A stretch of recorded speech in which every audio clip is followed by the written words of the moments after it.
Après vous avoir présenté mon EDC, on se retrouve chez ma sœur pour vous faire une présentation de son EDV, autrement dit son kit de voiture. On va vous le présenter en détail pour que vous voyez ce qui fonctionne pour elle après plusieurs années d'optimisation.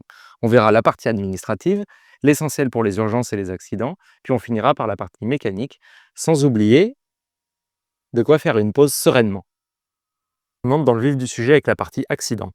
On commence avec le kit obligatoire, avec un gilet jaune. Je vous conseille d'en avoir autant que de place dans le véhicule. Et ensuite, le triangle de signalisation, tout simplement pour signaliser le véhicule. Tout ce kit, il doit être accessible très rapidement. Maintenant qu'on a vu comment être visible, on s'assure de bien voir, avec une lampe facilement accessible et une frontale pour avoir les mains libres. Bien sûr, on prévoit toujours des piles de rechange.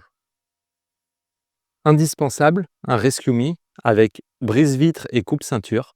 Il faut qu'il soit accessible et sur un point fixe, comme ça vous pourrez vous libérer en cas d'accident. Pour les urgences personnelles, on a la couverture de survie réutilisable, le kit de secours avec le garrot séparé, des lingettes désinfectantes, du papier toilette et une serviette.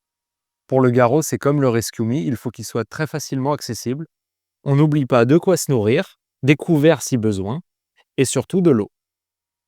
Pour se protéger du froid, on a des gants chauds, une couverture, une polaire, un tour de cou qui peut faire bonnet. Pour se protéger de la pluie, on a un poncho. Et enfin, pour se protéger du soleil, simplement une casquette.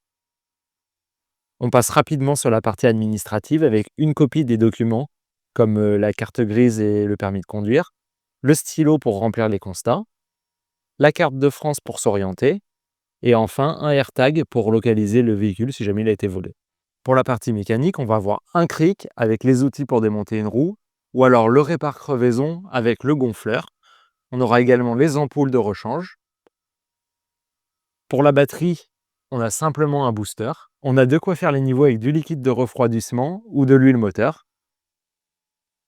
Ensuite, une serviette, c'est toujours utile.